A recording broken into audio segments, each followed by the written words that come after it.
everyone, and welcome to Bullying and Harassment, the student presentation. What should you do? Hi, I'm Sharita Martin, your equity coordinator. And I'm Laura Gray, the Director of Diversity and Cultural Responsiveness.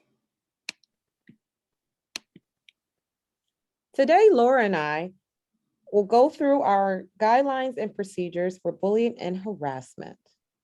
The goal and objective today is to reduce direct and indirect bullying and harassment in the schools and outside of the schools for all students. During this presentation, we will explain how bullying and harassment shows up in the school atmosphere, as well as how to report bullying and harassment, what the protocols are, and give you tools to better understand them. We will provide information regarding discriminatory harassment and the discipline process as well. The definition of bullying and harassment is pretty cut and dry. It's just pretty long. I'm going to read it for you regardless, verbatim. Harassment and bullying shall mean any electronic, written, verbal, or physical act or conduct toward a student based on the individual's actual or perceived age, color, creed, national origin, race, religion, marital status, sex, sexual orientation, gender identity, physical attributes, physical or mental ability or disability, ancestry, political party preference, political belief, socioeconomic status, or familial status, and which also creates an objectively hostile school environment that meets one or more of the following conditions. So take a look at the conditions on the right. There's 4. If you're wondering, is what I'm experiencing and or seeing bullying or harassment, you want to ask yourself, does it do any of the 4 of these things? Just one would consider it bullying and harassment. So does it place the student in fear, reasonable fear, of harm to the students, like their physical body or their property, or have some type of detrimental effect on their physical or mental health? Or does it interfere with them being a good academic student or the student that they want to be? Or does it interfere with them wanting to participate in the school climate? Like all the plethora of extracurricular activities that we have available for students. If you find that, that's something that you don't want to be a part of, you don't feel safe, welcome, and included, then that meets the criteria of bullying harassment. So if you're wondering, you want to make sure that you're asking yourself, does it do one or any of the 4 of these things? So let's discuss the different forms of bullying and harassment, Laura. We have verbal harassment, use of language and gestures, physical, by putting your hands on someone, cyber bullying and harassment, which means any internet abuse, including all applications on your phone, on your laptop, at home. And also we have social bullying as well, destroying relationships, making up rumors to get back at a friend or someone else, spreading something that someone told you, damaging other property, threats and intimidation, which is a big one that we actually people don't list as much, but it leads to most of our bullying and harassment cases by just the start of that. Now, before I dive deep into 7 and 8 on the slide, Laura, let me ask you a question about this. Ready? Yes. Okay. With technology being one of our major tools used in our school environment, what about the people that say they were just texting a friend or they were joking and playing, or, oh, get this one. I got a pass for the day. My friend gave me the card to be derogatory or discriminate against anyone for the moment. Or I gave out that card, and some people are calling it the black card. What do we do about that in ICCSD? Well, what I would say is that we take all forms of bullying and harassment extremely seriously. If in your friend group, as a form of entertainment or what you think is like hanging out or play, you all are being intentionally derogatory or throwing racial slurs or anti-LGBTQ slurs at one another, I would suggest you stop immediately. And I'm saying that because there's a thing called social bullying. And social bullying is like, it happens within friend groups where it's really hard to determine if you're looking from the outside because everyone in the friend group might be laughing, even if you're on the end of the joke. The joke is on you or whatever.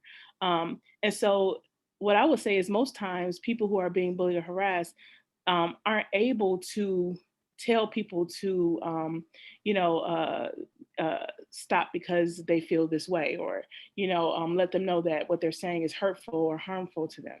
So it's best not to do that in any way, shape, or form. We know that words hurt. We know that any type of statements about a person because of their culture, their race, their religion, their gender status, LGBTQ status, any type of derogatory comments around that, even in play, are just extremely inappropriate and not welcome in our school environment. And so I would say if there's some type of play situation happening, stop it. Because when we find that people are being harmed because of it, there will be severe consequences. And so it's best not to do it. That's just not a good way to use your energy anyway. Now, as far as people handing out like a quote unquote black card or a pass, I've heard stories of people giving um, non people of color a pass to say, like, let's just say the N word, or people from the LGBTQ community giving non LGBTQ community members like a pass to say certain derogatory terms about the culture. I would say you're setting your friends up for severe failure. That's not appropriate. And again, that doesn't give them a pass from being disciplined for it. Our policy is pretty cut and dry and clear that any type of statements like that, there will be disciplinary action. And so we don't care if you're playing, we really don't. We don't care if you think that the person thinks it's funny because they laughed. That person might be hurting on the other side of that. And as soon as that's reported, then it's going to be an incident. So I suggest you find more positive ways to entertain yourselves and do things that will uplift your friend groups. Does that answer your question, Sharita? It does. And I want them to also keep in mind that the potential harm that is caused by bullying harassment, the serious physical, emotional, and psychological harm that's done. Like you mentioned, they may say it's funny, but deep down inside, probably don't feel that. And it's much easier to go with it than honestly say how they're feeling. Yeah. Mm-hmm. So discriminatory harassment is harassment specifically based on your culture. So it's kind of like number 7, like what we talked about with number 7, based on your race, color, national origin, sex, disability, religion, so on and so forth. But it creates a hostile environment. And so any type of even imagery of anti, you know, um, whatever culture is problematic. And so not only will suspension be in tow, but there'll also need to be something to happen to remedy the environment, because students have the right to go to school. Think about this: free from being harassed, free from being targeted for who they are based on their culture. It's this piece around, what we call tolerance. And I'm really sure, like, I don't really like the word tolerance, because it's like you're tolerating something like you really want to, but in this case, I think it's really appropriate when, if don't like a person's culture or their, race, or, their sexual orientation or whatever, look away.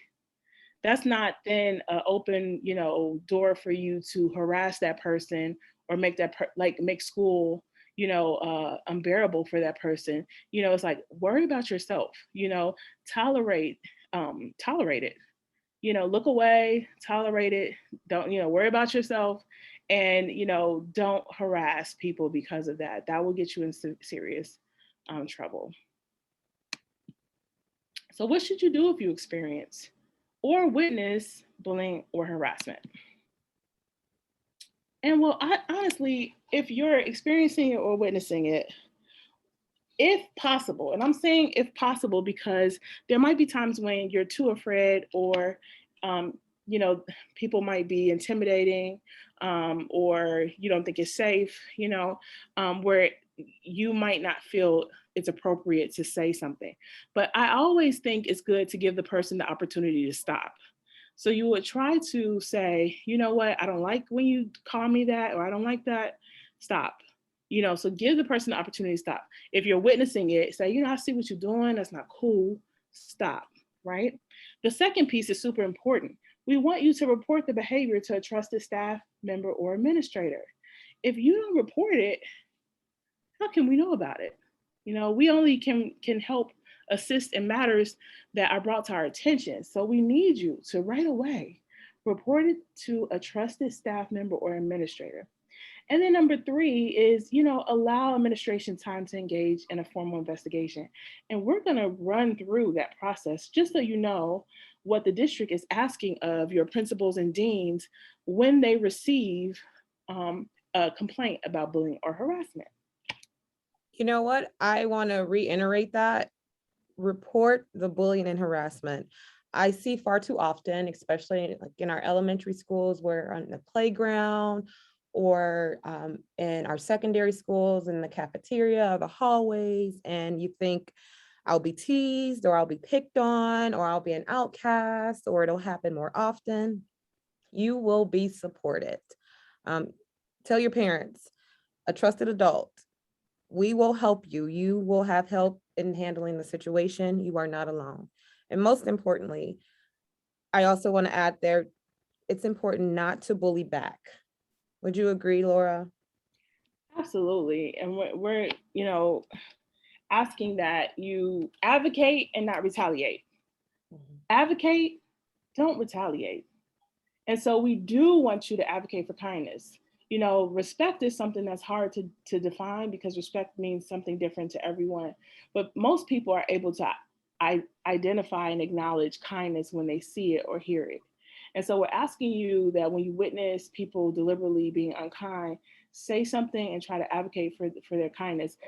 We have a program in the high school called MVP, where our upperclassmen are working with freshmen on how to be these type of positive bystanders, and they're using circles to learn how to be courageous and stand up for one another. And that's really what it takes. Right from wrong, advocate for what's right, be positive, go high. And then we want you to, when possible, um, uh, use your voice for positivity. It's easy to be negative, but if you could use your voice for positivity, that's far more powerful. What we don't want you to do, and this is back to that, not retaliating, Sharita. We don't want people to end up being the harasser. I've seen it, I don't know how many times, Sharita, like maybe 6 times, where someone did something really egregious, meaning it was a founded harassment case. They said something egregious, or they did something that was totally inappropriate, and it was actually bullying or harassment. That person had consequences, but then the person that they did it to either spread rumors about it and told a whole lot of people, or their friends, chimed in and outed the person on social media, and that went viral, and then that person ended up getting harassed, or someone said something to someone else, and that person ends up getting physically attacked.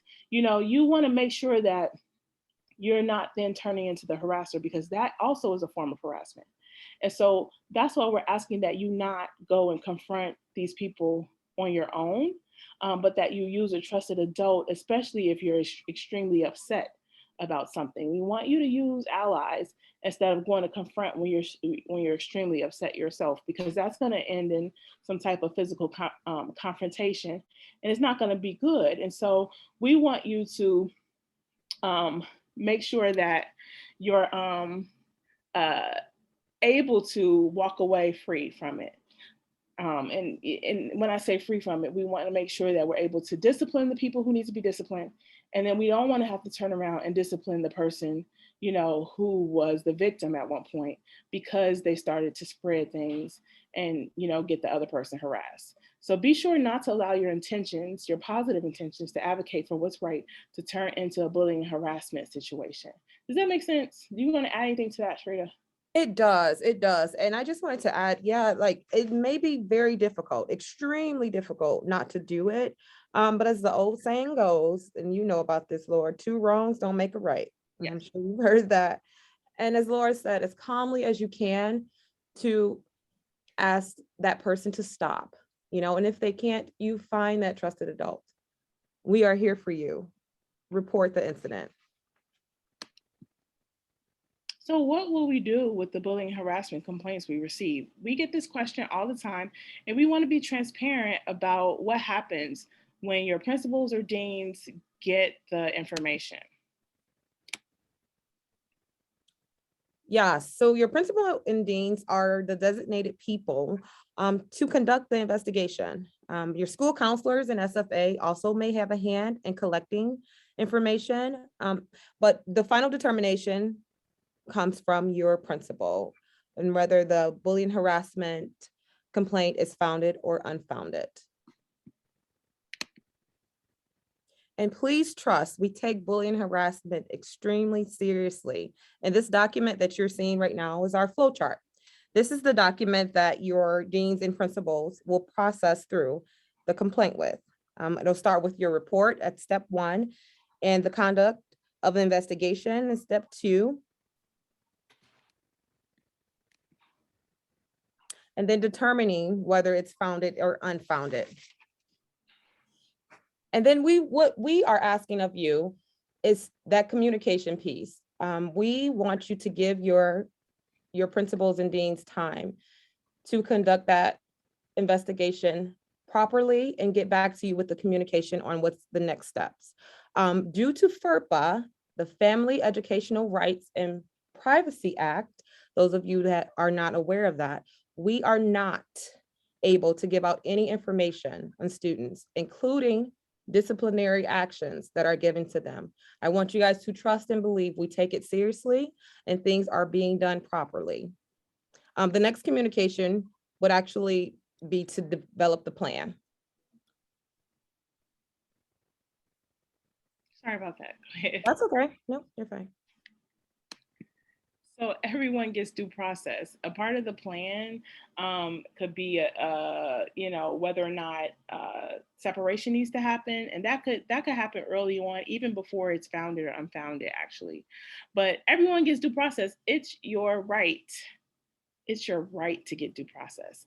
Meaning you get the opportunity to present your side of the story, as well as any witnesses or evidence that you might have to help paint a picture of what actually happened in your opinion.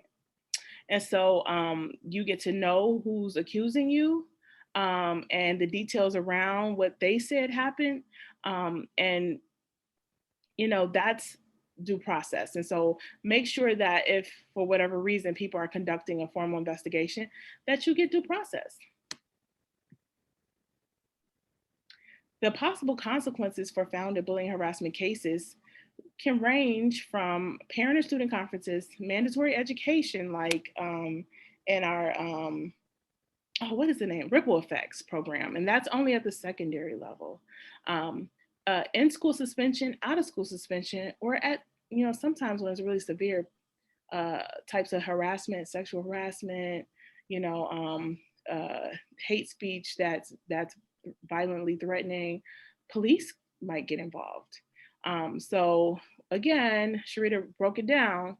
We can't tell you exactly what happens to the people who do the thing, but just understand, trust and know we take it so seriously that they will be, given the proper consequence.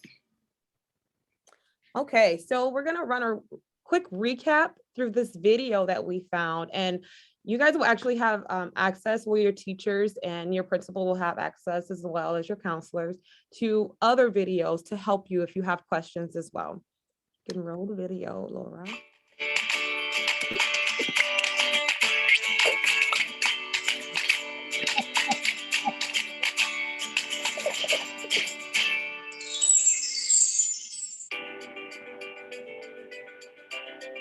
Sometimes we hurt each other's feelings by mistake or lash out when we're angry. Bullying is different. Bullying is hurting someone on purpose. Some examples of bullying are name calling, physically hurting someone, excluding them from a group, or posting mean things about them online. So why do people bully? Oftentimes, the people who bully are hurting from something in their own lives. Bullying may make someone feel powerful at school if they feel helpless at home. This does not make bullying okay, but it can be useful to understand why it might be happening. If you find yourself bullying other people, talk to a trusted adult or counselor about it to help figure out what might be driving you to act this way. You can work through your hurt with help and start to have real friendships. Meet Amber. Amber used to love school, but now she hates going because she feels like there is no one she can trust. When other students make fun of her for wearing the same clothes, her so-called friends don't stand up for her and even join in. Sometimes people call Amber fat, and it really hurts her feelings, but she is too embarrassed to tell anyone. The bullying continued daily. Amber started being alone more and stopped talking in class. Thankfully, Amber's favorite teacher noticed and got her to open up so the bullying could be addressed. You may have heard the saying, "Sticks and stones may break my bones, but words can never hurt me." This is not true. What people say and do to you can have lasting effects on how you feel about yourself and others. You deserve to feel safe and happy at school. If you witness bullying, you can help make it stop. Don't keep quiet.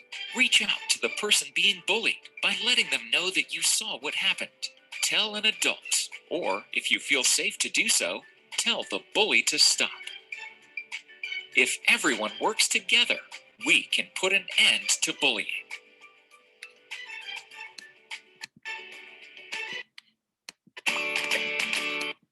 Oh, thank you for playing that, Laura. And ultimately, we want you to report the bullying if there is an issue. We want you to know that you are not alone. We also want all of our students to feel safe and supported. Harassment, bullying, hazing, and any form of victimization are prohibited in ICCSD. You deserve to be happy and feel safe in your school. And it's our mission to provide you with the support in doing so. We want you to stay tuned for an upcoming lesson on racial slurs in January that happen in your school buildings. Recently we've had a couple incidences with racial slurs in social media, and I just need you to know that yes, it's your social media account. You own your social media account. However, when what you say goes viral and comes back to interrupt the academic atmosphere, it then is a ICCSD issue. And so I don't want people to think that, oh, I said this on Snap, or I said that people are getting screenshots, it's going viral, and it's all bad. And so you need to understand that any type of racial slurs, anti-LGBTQ slurs, anti-religious slurs, anything like that, any type of imagery, even of violence towards a particular group or a culture, is extremely unacceptable and won't be tolerated in ICCSD. So you'll have a lesson coming up on that soon.